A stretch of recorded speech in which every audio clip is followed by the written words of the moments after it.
विश्वकर्मा। आपका homeopath prescription में स्वागत है। मैं आज जो टॉपिक लेकर आई हूँ वो है मेंस्ट्रुअल साइकिल।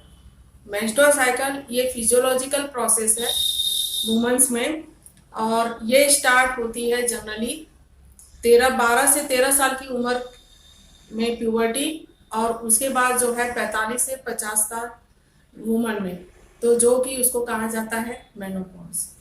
अब ये चूंकि फिजियोलॉजिकल प्रोसेस है, तो फिजियोलॉजिकल प्रोसेस में जनरली 12 साल की उम्र से जब लड़कियों को ये मेंस्ट्रुअल साइकिल दिखता है तो उस समय कुछ शरीर में बदलाव आते हैं।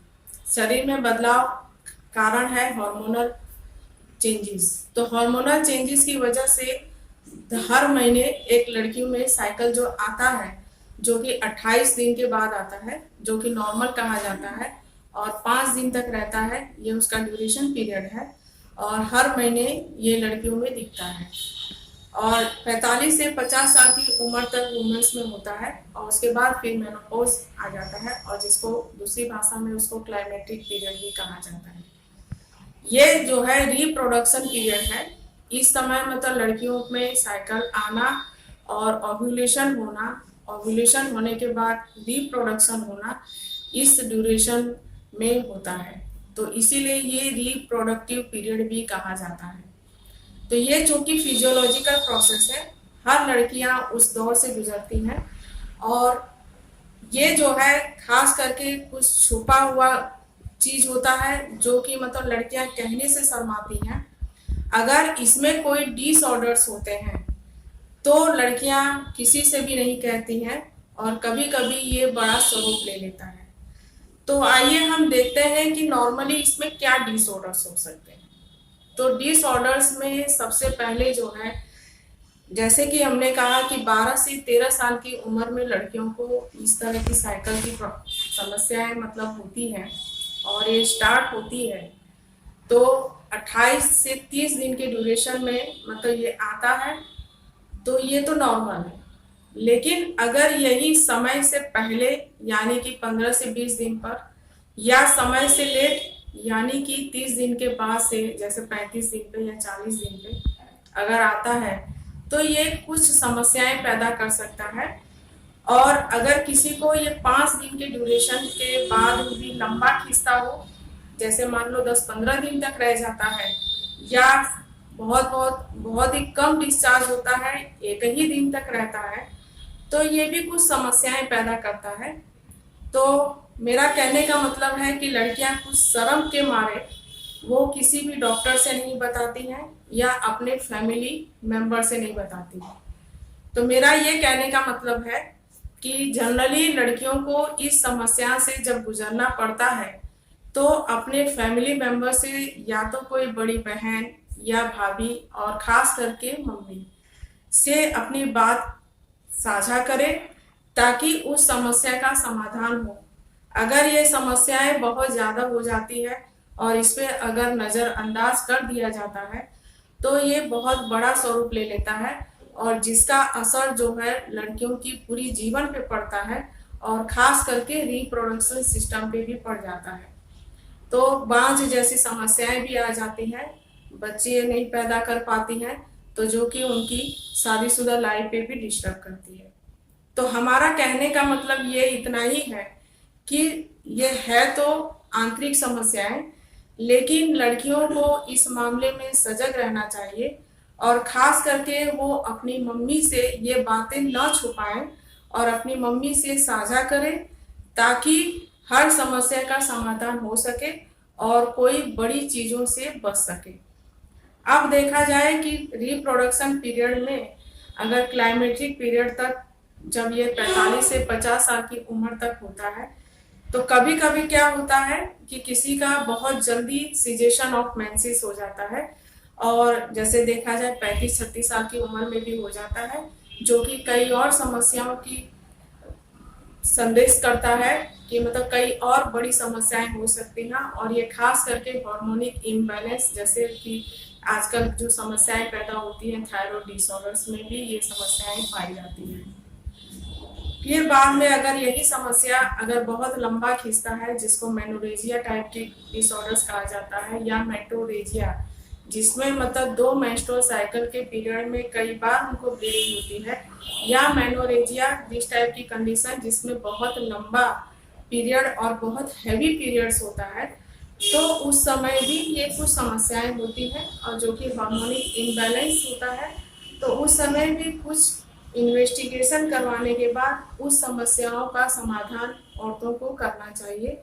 और जैसे कि कुछ समस्याएं जैसे कि फाइब्रॉइड ऑफ यूट्रस भी हो सकता है, या कुछ ओवरियन सिस्ट जैसी कुछ प्रॉब्लम हो सकती है।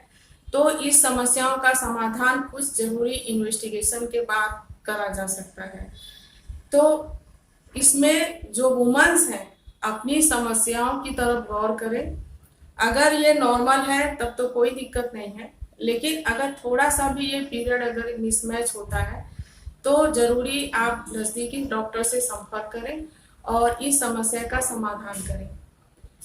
तो ये साइकिल जो पीरियड है ये बहुत फिजियोलॉजिकल पीरियड है वुमेन्स में, जो कि 12 से 13 साल की उम्र से 45 से 50 साल की उम्र तक रहता है।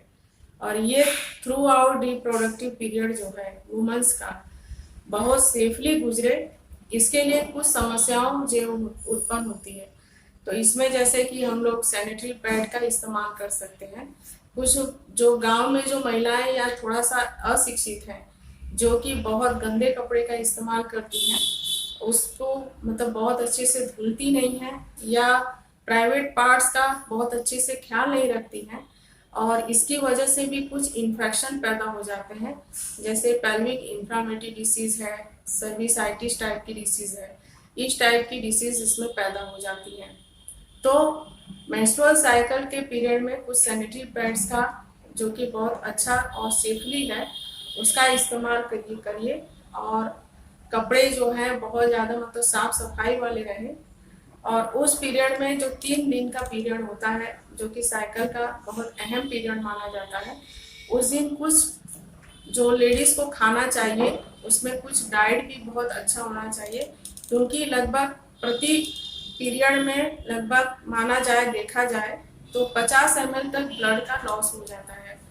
तो इसी वजह से औरतों में एनीमिक नाम की समस्याएं पैदा हो जाती हैं।